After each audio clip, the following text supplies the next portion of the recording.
Welcome to another episode of the Inner City Mindset Podcast. I'm your host, Edwin De La Rosa, and today we're sitting with Jayden Melendez. We're here at the beautiful Peterson Sports Complex in Pittsburgh, Pennsylvania, and excited to be sitting here with Jayden, a special talent. He's the captain of, Pittsburgh University's baseball team. Born and raised in Miami, Florida, Jayden's journey in college baseball is deeply rooted in his family's rich baseball background. His father is a former head coach at FIU, and his older brother currently plays for the Kansas City Royals in MLB. After spending his freshman year at FIU, Jayden transferred to Pitt, where he's made a significant impact both on and off the field. He's also had the opportunity to showcase his skills in the prestigious Cape Cod Summer League in 2023. Off the field, Jayden values his faith, family, and mentorship. Jayden has been a great example for inner city talent, especially growing up in a city like Miami. So, man, I'm super proud of you and all that you've been able to accomplish. And your family should be extremely proud, man.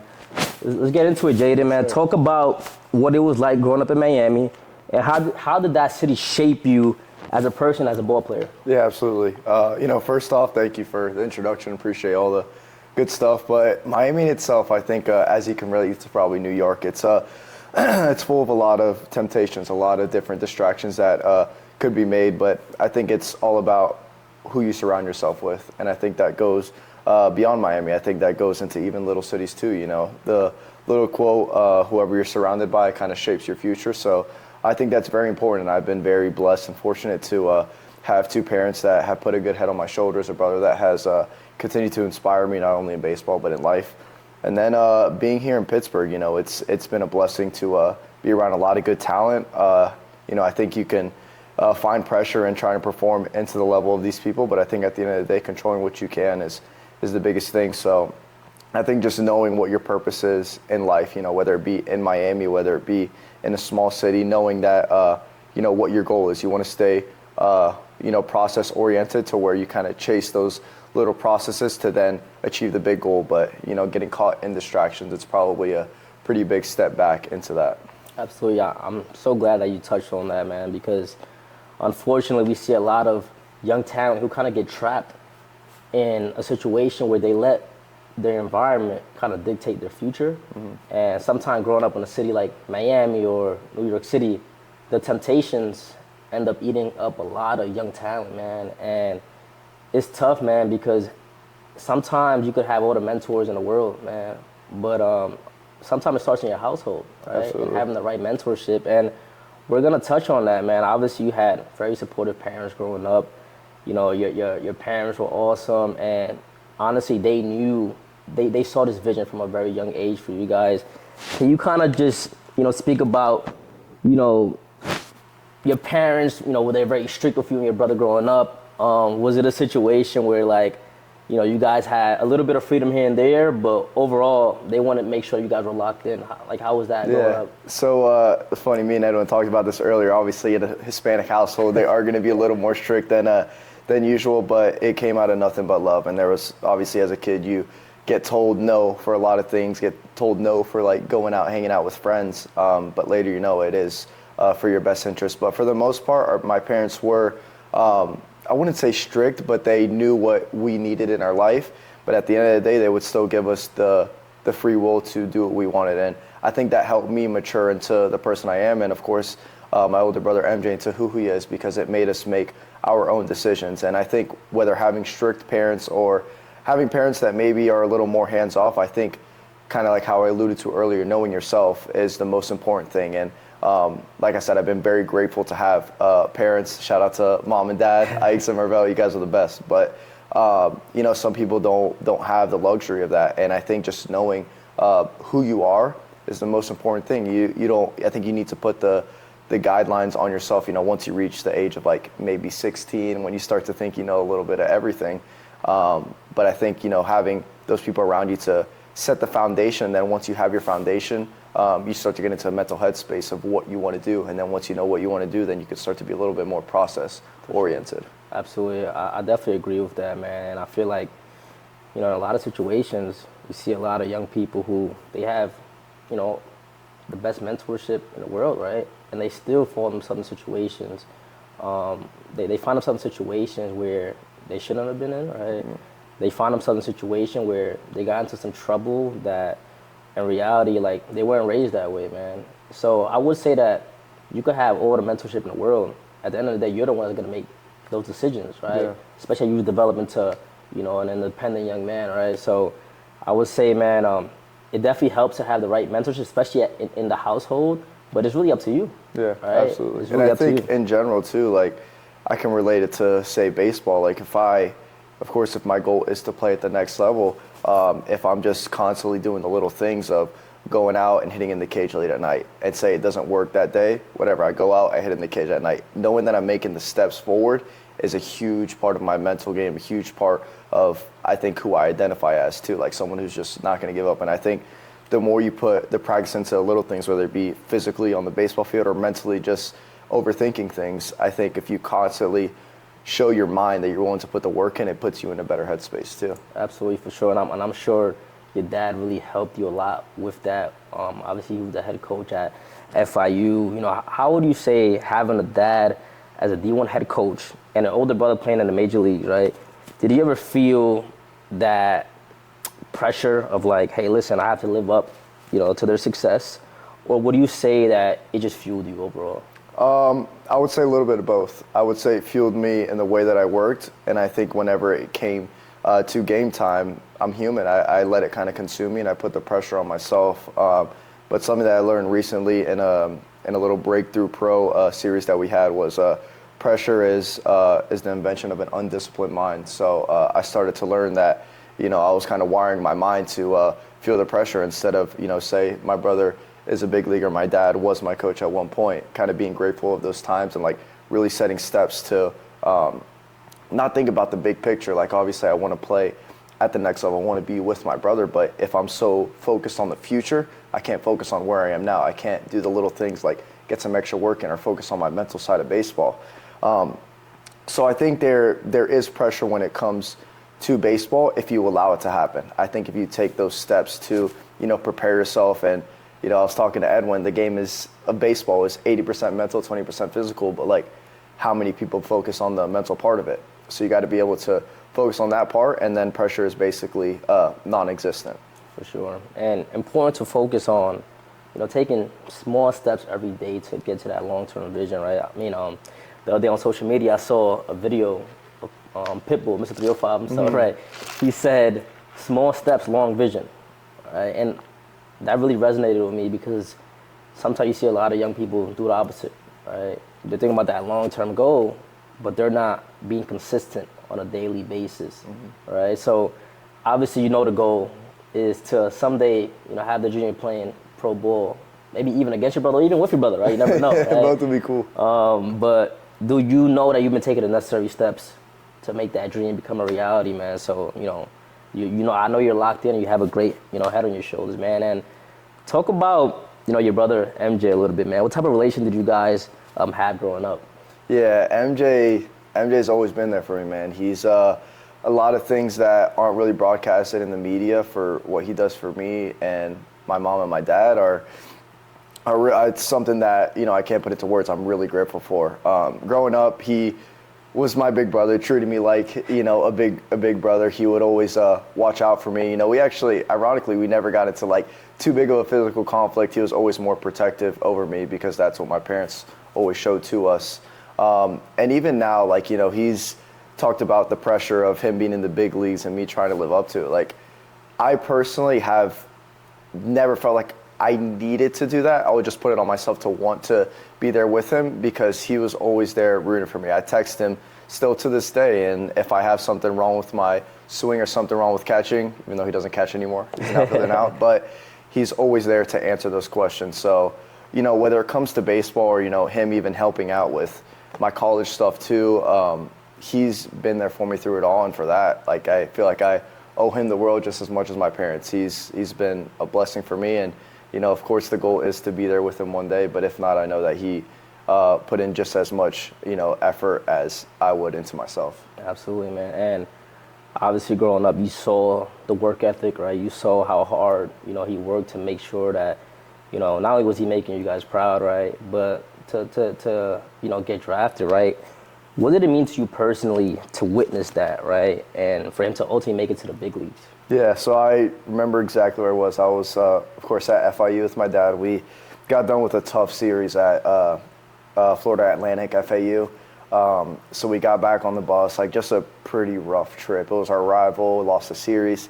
And so get back at from a drive probably around midnight to a little later. And then someone's like, hey, your dad's, my dad didn't travel on the bus at that moment. And someone called hey, your dad's on the phone. I was like, yo, what's up, Dad? And he called me and said, MJ cracked the big leagues. And I got chills immediately because, it's as my older brother, he means the world to me. And seeing the work that he put in is finally getting to flourish is unreal. And even to this day, it does feel surreal. To feel like my brother that I knew since he was 4 years old, since I knew since he was 6 years old, has made it up there. But it's not shocking because he's put the work in. He knows what it takes. And I think one thing that, some people always talk about the grind, talk about doing it so hard. I think, taking care of just controlling what you can too is so important too. Because so many people want to control everything. Say, for example, I'm talking about going to the cage and doing some stuff. Now I want to control the result. I can't control the result. So I think that's something that he helped teach me too. And that was, seeing him make it was awesome. And I wanted to continue to do well. It'd be awesome to have a little bragging rights still on the team to just talk about it. I mean, why not? But no, it's been awesome. It was a very cool moment. That's amazing, man. I'm super proud. I'm sure he's super proud of all the success that you've had here at Pitt, right? But before that, you were at FIU, right? You played for your dad at FIU. Tell me about that experience and what was it like, playing for your dad at FIU? Did you ever feel like he was a little bit harder on you, compared to other players? I felt like I don't feel like he was super hard on me. I felt like I was hard on myself. Okay. I feel like I said before, I wasn't very disciplined mentally, so I put the pressure on myself to try and perform at the highest level. I tried to prove everybody in the locker room that, it wasn't daddy ball. Even though, I felt like I was a very talented player. I felt like a lot of the stuff I did in high school was very cool and stuff that I'll never forget. But I just put that pressure to try and perform, to try and control my results on the field when, I'm seeing 95. I'm seeing a 87-mile-an-hour slider as a freshman. It's something I've never seen. So it was definitely, I won't say it wasn't a dream come true because I always wanted to play with my dad. My brother was committed to FIU to play with my dad too. So, my mom was really happy to see that too, to be a part of that. So I'll never say that I regret that ever happening because I think I learned a lot about myself. I learned a lot about the mental part of it. I learned a lot about, me not being timid and whenever I get the opportunity to attack it too. That's amazing. Yeah, listen, you mentioned earlier, this wasn't daddy's ball. You know the type of talent you had and you proved it, man. That freshman year, you played in 41 games. You had 38 starts at FIU. You put up some really good numbers, man. 32 hits, 5 doubles, 3 homers as a freshman. That's huge, man. So I feel like a lot of young, talented, athletes struggle with that a little bit. Even if it's high school ball, for example. Dad's a head coach. Of course he's gonna get playing time. It's nah. I was a baller, right? And yeah, you really, you demonstrated that, man. And obviously, after that, you made the decision to transfer to Pitt. After that freshman year, what was that decision like, and what made you choose Pitt? Yeah, so the decision was pretty tough. I obviously my dad being at FIU was a big factor why I went there, and then things didn't shake up that way the next year coming. So I ended up hitting the portal, and it was actually kind of ironic how it all worked out. So I was talking to some D1 schools, and some things fell through, and then I was looking more of the JUCO route to start to go somewhere near Florida, be close to home still, and really work on myself and really try and put myself in a better position after my freshman year to go play at a school like this, which is kind of funny. And the way Pitt came about was, I'm going to be honest with you, Edwin, it was a 6-hour process. I got called, I remember the day, I think it was July 22nd or July 21st. I got called at around noon, at 11 to noon, and they said, hey, one of the coaches here, hey, we're interested, we have this, that, and the other. And so whatever. They ended up working out something that was good financially for my family, and at around like 5 p.m. I committed that same day. Wow. And it's just one of those things, like, you know, my parents were praying about it, and it was one of those things like, when you know, you know. And it was, you know, the ACC, it's one of the best conferences. And after the freshman year, to where I didn't think I did great, I was blessed to have an opportunity to play at a school like this, to have a catching coach that played in the big leagues, have coaches that have done it from the professional level, to just been to Omaha as coaches. You know, if you would have told me that I would have been here, that I would have had the experiences that I would have had after my freshman year, after, you know, the place that I felt like I was at mentally, I would have been like, you're crazy. So yeah, it was a funny process to how I ended up here, but it's been nothing but a blessing. That's amazing. And obviously, you moving to Pittsburgh, right? Different climate, different environment compared to Florida, right? And obviously, you're in the ACC, right? It's different program, different coaching staff. Did you feel like you had to kind of prove yourself all over again? In a sense, I did. Okay. I felt like I did. You know, and there was an opportunity in the fall, or opportunities in the fall, where I felt like I was battling for a spot. And, you know, towards the beginning of spring, I started to see it shake up, not in my favor. So I felt like I took it as in I needed to work harder. It was a defensive thing, to where I needed to be a little better defensively. So I was like, you know what, I really focused on that, you know, on my own. Whenever a kid went to go hit in the cage at night, I would hit some days, or some days I would just do defense. And, you know, I remember the exact game, the exact week, to where it all flipped the script. And I talked to my dad after not playing a whole week. We played Duke, and we played some other midweek. It was Penn State. It was a good midweek too. And I talked to my dad, frustrated, like, Dad, this is like terrible. Like, I feel like I've earned it. I feel like I've done this, that, the other, just kind of playing the victim. Like, I don't know what I need to do. Like, I'm so mad. He was like, listen, you could either like fold and roll over, or you can take advantage of the next opportunity you get. Because he was like, either way, it's up to you. And so the next at-bat I got was against Youngstown State. First at-bat, I hit a home run, and then that week I ended up having 3 home runs and never looked back. But I don't take that as like a bragging thing. I just take it as, you know, I was able to put the work in, and I was comfortable with, you know, if I were to fail, I'm okay with that, because I know that I gave it my all. So I think controlling the things that I could control whenever, you know, stuff wasn't going my way, I think that helped shape me into the position that I am today. Absolutely. One of the toughest things that a lot of young college athletes struggle with is facing adversity, right? In high school at Westminster, right, in Florida, you're probably the man, right? Yeah, you know? exactly. So you walk onto a college campus, and you're like, I'm going to be highly favored, right? You know, I'm going to get 3, 4, 5 opportunities, even if I have 3, 4 games going 0 for 4, right? But when you start to understand that everything is going to be earned here, nothing given, it starts to shift that. You start to shift that mindset with time. And it's a beautiful thing to hear your transparency, because a lot of guys do fold. A lot of guys do transfer to 3, 4, 5 schools, thinking that they just need to fall in a position where somebody's going to highly favor them no matter what. And that's not really how life works, right? So I'm glad that you were able to overcome that, and you demonstrated that, right? Sophomore season, you killed it. You played in 35 games, and you started in 27, right? Your junior year, you had 16 bombs, right, here at Pitt. You made 54 starts, right, out of 55 games. 44 hits and 44 RBIs, man, 44 runs scored. You were all academic team as well. So that tells me a lot about, you know, what the academic side means to you as well, man. So I'm super proud of you, man, because a lot of people would have folded. Yeah. A lot of people would have folded. I don't know if you ever heard of, you know, the jibs, right? When you're just in a situation where, you know, nothing is working for you, right? You can't throw anybody out, you know, if your life depended on it, man. But I'm so happy that you were able kind of to really focus on the mental side and produce, right? Because that's what it comes down to, man, results, right? Yeah, absolutely. And I wanted to talk about the summer grind. You see a lot of young kids that don't really take full advantage of their summers. You had the opportunity to play in the Cape Cod League. Right? A lot of players actually take the summers off sometimes, which is pretty sad, man. How important is it for college athletes to use their summers to really get better? I think it's important. I think obviously everyone has their own personal growth when it comes to baseball. I think for baseball, being in competition is the best way to do it.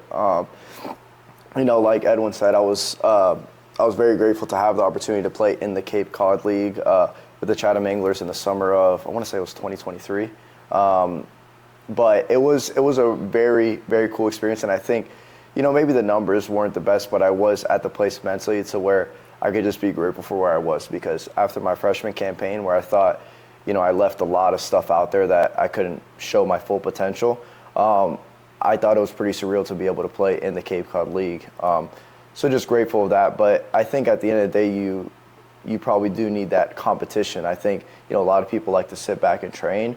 And some people do it for their own benefit, but some people might do it because they want to shy away a little bit from the competition. And I had a bad freshman year, but I went and played in the Appalachian League. It was down in Johnson City, Tennessee. Pretty cool spot. But I ended up playing that, and I found out a lot of stuff about myself. I minimized a lot of the strikeouts, which translated into my sophomore and then junior year, and just fixed a lot of stuff. So it's a continued growth, and I feel like the best way to grow, especially in the game of baseball, but in life, is just like to compare yourself against like others, to compete against others. I think is the biggest way to do it. Absolutely. Don't run away from the competition, right? Absolutely not. And would you say that playing in that league, that's something to really boost your confidence to come into the full bowl here at Pitt and absolutely crush it? I think you can look at it two ways. For me, it boosted my confidence because I was able to play at that league. I was seen as one of those players, or you could see it as, a lot of people go out there and struggle a little bit. You could see it as a little bit of a failure. I think that's when your perspective kind of kicks into, and we have our first baseman here, Luke Cantwell, who's, the other captain from the position player side with myself. He also played in Chatham, loved it. Numbers weren't as good as what he wanted to be too, but he was so grateful to have the opportunity. And, if you look at his numbers in college, there's no doubt that he's one of the best players in college. So it's all about your perspective and how you take it. I took it as, I got to play in that league. I got to have that opportunity. I get to have jerseys in my room that have Chatham on it. Like, it's pretty sick. Not even my big league brother has that. Right. No, but it was cool. For sure, man. And obviously, we spoke about MJ earlier, and I've always been a big believer of the fact that if you can see it, you can be it. Right? Watching your brother make it to the MLB, how has that impacted your mindset about what's possible for you?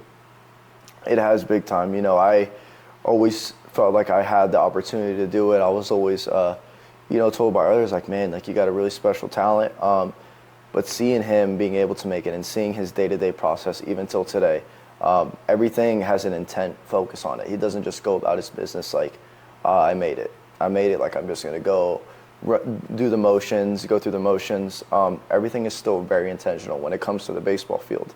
And I think like I mentioned earlier, what he also does well too is whenever he's off the baseball field, obviously if he needs to work on stuff, he'll work on stuff. But when it comes to just time with family, like, he'll really let go. Like, he won't carry what happened on the baseball field into life. And I think that's what separates him from a lot of maybe people in his age group that may have been more talented that didn't make it. I think that is what set him apart, his work ethic when it came to baseball, when it came to getting better, and still to this day where, he did make it to that level, but he still continues to, chase that process, to chase getting better each and every day. He doesn't want to lose. He wants to continue to learn the stuff that he does. So I think that's such an important key to stuff. You can't shy away from failure.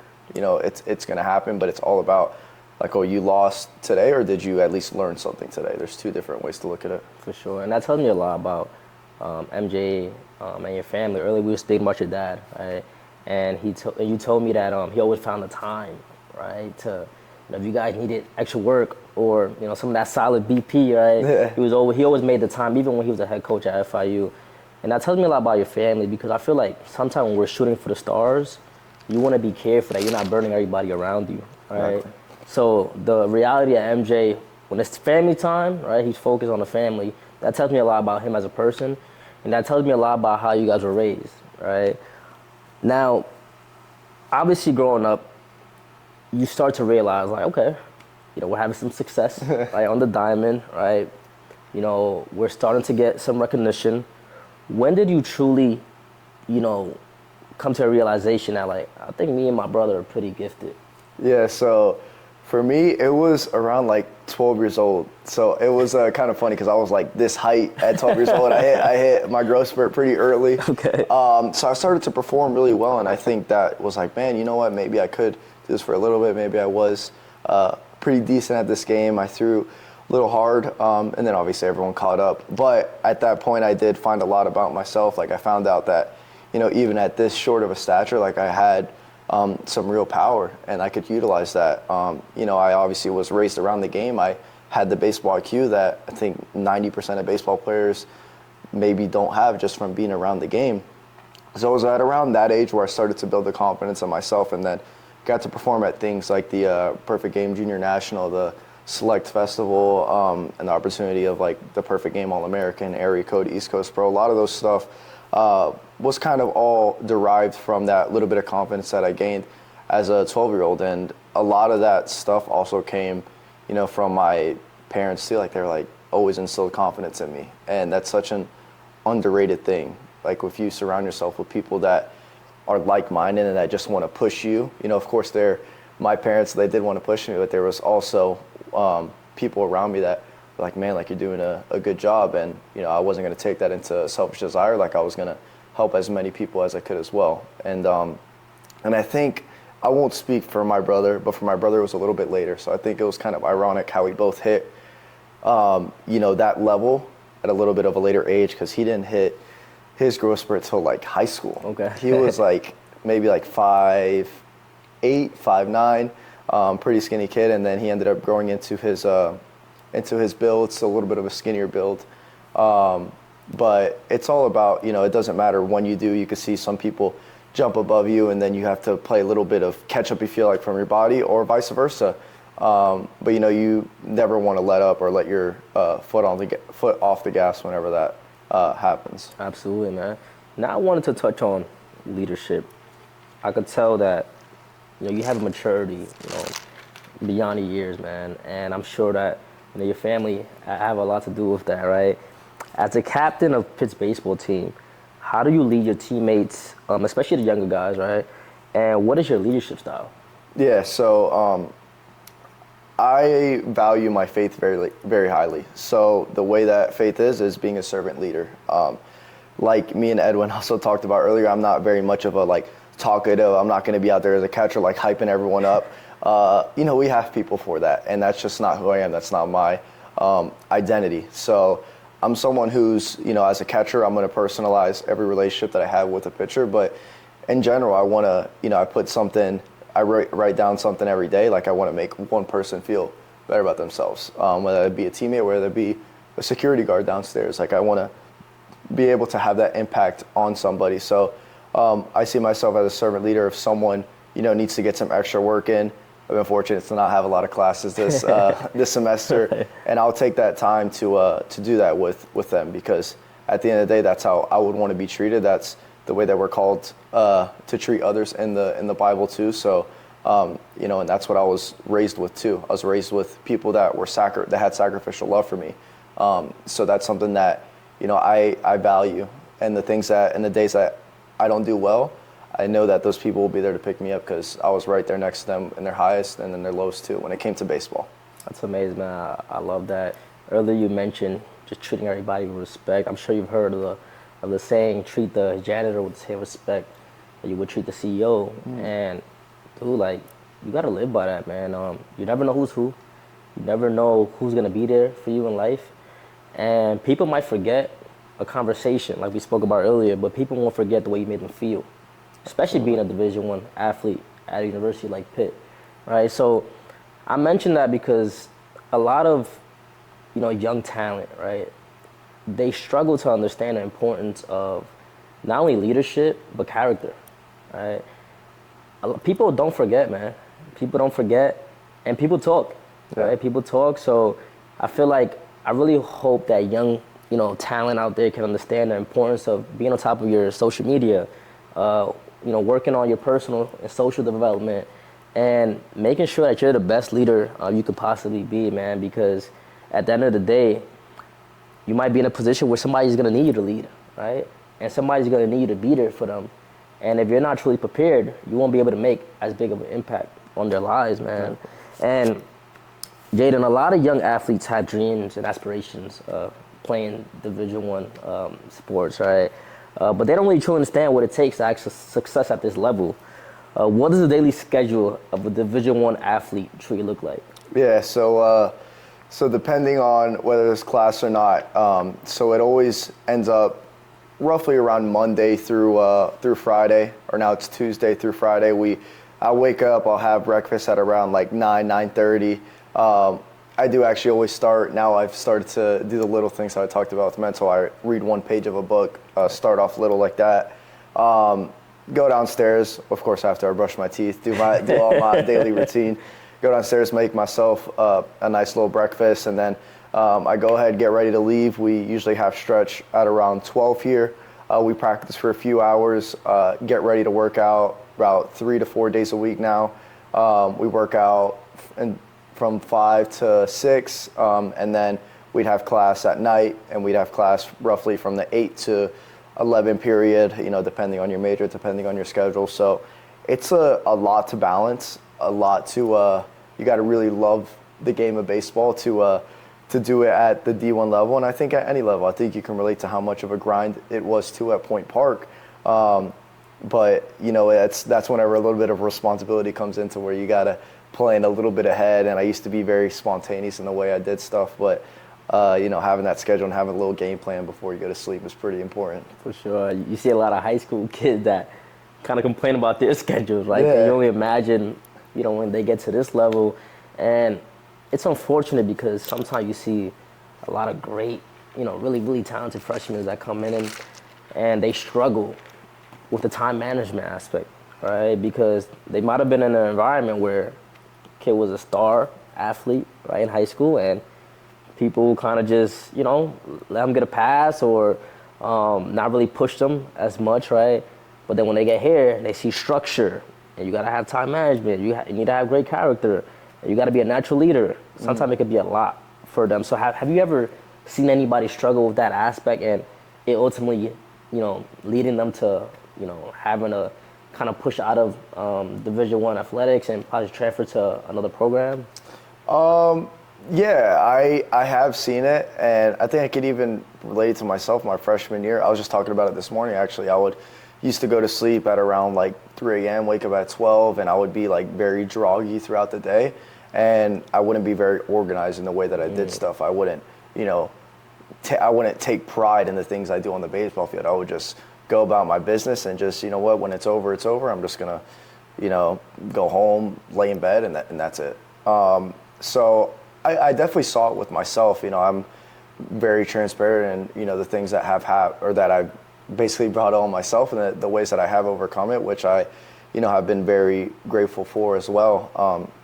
But I think one thing that is super important that I learned just recently is like how you do one thing is how you do everything. Yeah. So now like every morning, like a little thing that I start my day off with is, that book and then just one page. I keep it very simple for now so I can build a habit. Small steps. Yeah, small steps, exactly. So one page, and then I always make my bed now because, Nice. How you do one thing is how you do everything. I try to keep everything pretty organized. I don't plan super ahead. Like I'm not like, oh, I know my week schedule, but I at least know like what today entailed, and then whenever tonight comes, I'll have an idea of what tomorrow entails, and as stuff comes up. Like I'm not gonna be psyched out about it because life isn't perfect. Life isn't perfect, but how I think the biggest thing that I want to talk about is like how you do one thing is how you do everything. For sure. And again, I'm glad that you use examples like, making my bed, right?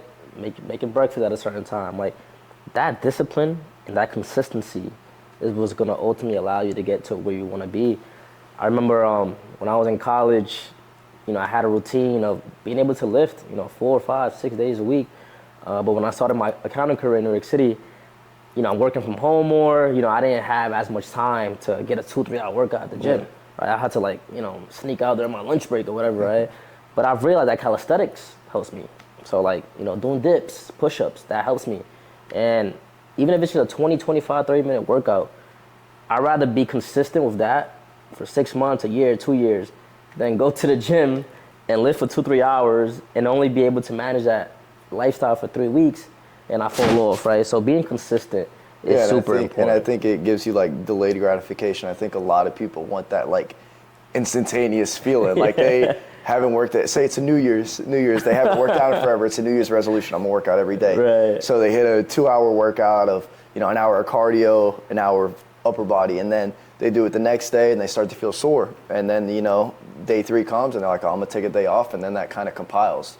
There are certain days where you're not gonna have the time to do stuff. Like you said, maybe it's just a very swamped day to where you can't do anything.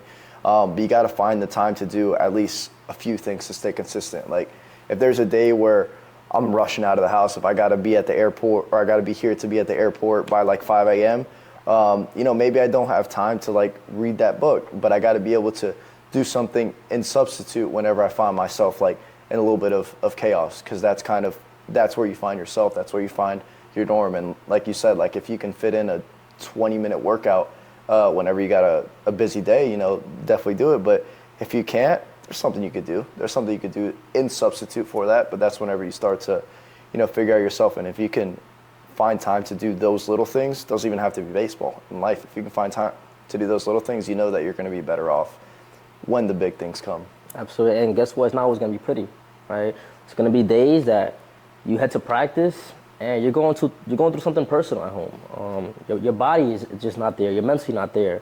And same thing with the coaching staff, right? At the end of the day, it's a grind day in and day out, and they had their personal lives as well. So that's one thing that I learned in college, man. Like, don't take everything personal either. Mm-hmm. It's gonna be some days where that one coach is just he's being tough on you, man. But at the end of the day, not only does he want you to get better, right? But you also don't know what people are going through.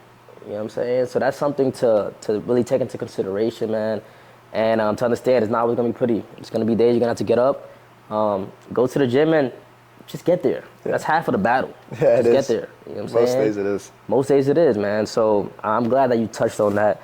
And Jayden, a lot of kids don't realize how tough it is to balance the academics side of it as well, being a Division I athlete. How would you say that you manage your time overall to be an ACCO academic athlete? It's been a progressive thing. It wasn't one day to the next I was like all of a sudden locked in. It took some time because my sophomore year, my mom almost killed me for the grades I had. It wasn't. It was a tough year. I was taking some tough classes, getting into the school business, which I didn't end up getting into. Which it's all right. I tried. I did the whole thing, but not a great GPA. A lot of it was very erratic when it came to school. And then I started to, like I do now, I started to be a little bit more organized. It's still not perfect, nor do I need it to be perfect. I just need it to be a little bit more consistent. So I try to every Sunday to Monday-ish, I try to, do my week's work that is the whatever online classes I have that are available.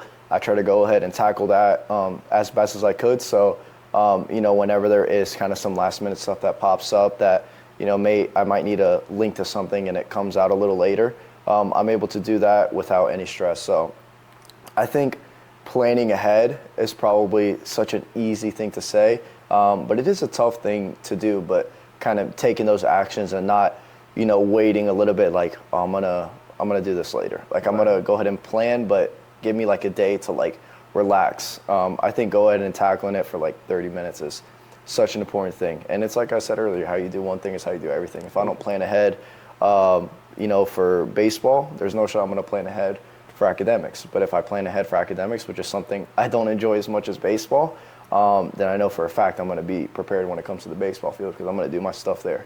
Absolutely. And I'm sure Pitt Athletics, they do an excellent job of trying to support you guys as much as possible, whether that's with tutors, mental health coaches, right? Bringing in speakers to make sure that you guys are locked in, right? So I'm sure that you take full advantage of those things, right?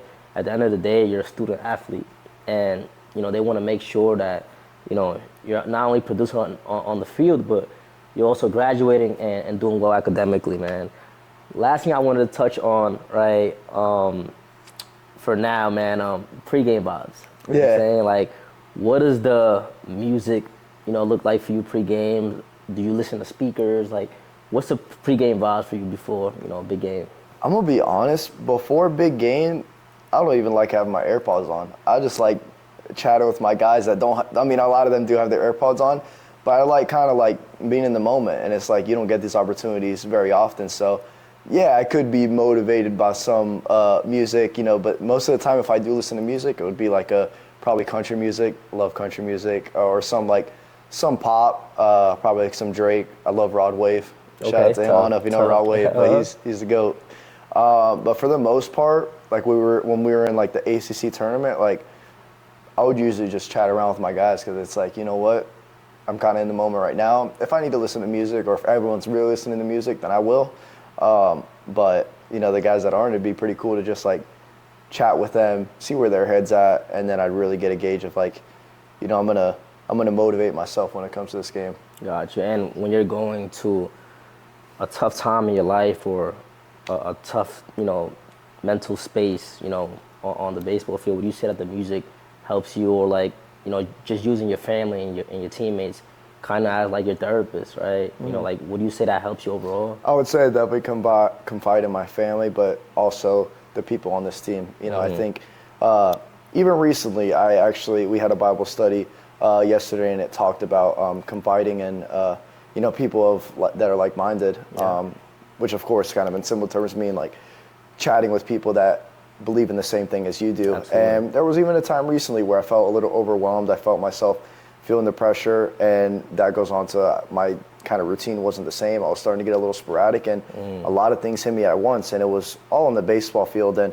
it was just such a small perspective of me not doing well on the baseball field when we haven't even started season. And you know, I've been doing it for a little bit here now, but I was so focused on like this needs to be perfect, where you know, there's so much good here. Like I'm in this facility right now, I'm here chatting with you about a lot of the good things that have happened in my life that have been overcome. So yeah, you definitely gotta confide in the people around you. Some people find it through music, but I love chatting with people around me. And I think at the end of the day, the most important thing to me after that is prayer. You know, nobody's gonna hear you as much as God does. That's what I feel. Absolutely. And you spoke about being surrounded by like-minded people. Nobody knows you better than your dad and your older brother MJ, right? What would you say is like the best piece of advice that they've given you to help you produce on a baseball field or in life in general? I think they've always told me to be process-oriented, and I kind of touched on that earlier, but I think that all in all kind of puts everything in one space. If you go day by day by sticking to your process, you know, you start to control what you can control, and you don't get overwhelmed by things in the past or things in the future. You're just worried about that day right now. So I think that goes way beyond sports. You know, if you can continue to stick to the progress and be okay with the delayed gratification, I think that's a big thing of my faith too, is that, you know, you're gonna go through some tough times, and you know, the heavier the person is of faith, the harder the punches they're gonna receive. It's kind of like in boxing, the heavier the person, probably the more weight they have behind it. So being able to stick to that process, and when stuff doesn't go your way and start to seem a little bit out of whack, being able to have that process that, you know what, like, I'm ready for this moment, and like, I'm not gonna feel the pressure because I've been through all the protocols that I need. So being process oriented has been something that my dad, my mom, and my brother have all helped me with. Absolutely. And you always had this vision of, you know, being a Division I athlete and, you know, playing well at this level, right? But what's something that you wish somebody would have told you about, you know, the game and, you know, playing D1 baseball here at Pitt? Definitely the mental part. I think all in all, I wasn't ready mentally to compete at the next level, and now I can admit that because I feel like I'm getting to the stage where I am. But there's a lot of factors of, you know, you wanting to control everything, of you wanting to, you know, win every single day. And I think for the people that are watching that play baseball, they know that that's impossible. You know, if you're successful 3 out of 10 times at the highest level, you're a Hall of Famer, which is a crazy stat. But you know, just being able to, like I said before, and I don't want to be repetitive, but like controlling what you can control is such an important thing, because there's so many things in this game. If you barrel a ball and the wind's blowing in, like, it's not a home run. Like, you can't control that, but it gets you mad. But if you're able to, refocus your attention, like your energy, your emotions on, where you're at the moment, then it kind of erases the outside factors too. For sure. And obviously, your last name means a lot to you, right? Do you ever feel like people expect more from you because of your last name, and like how do you kind of deal with that? It goes back to what I said at the beginning, is knowing who you are. My parents did raise me a certain way, and I was taught a certain way. So that ultimately is what my identity is. Obviously, some stuff has altered throughout for how I've identified myself as well. But staying true to myself in, good times and hard times when people need me, just staying steadfast in that. I know the type of person I am. What I think may not be what the person next to me thinks, but it doesn't mean that I need to turn into them.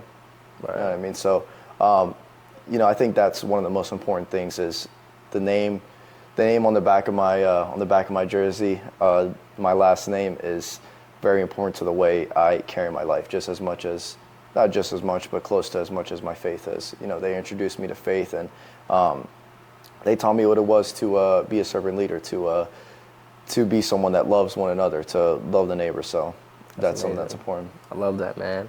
And what's next for you after Pitt, man? Obviously, getting drafted and playing pro ball, that's the goal, right? But like, would you say you have certain plans or goals or aspirations after the game of baseball?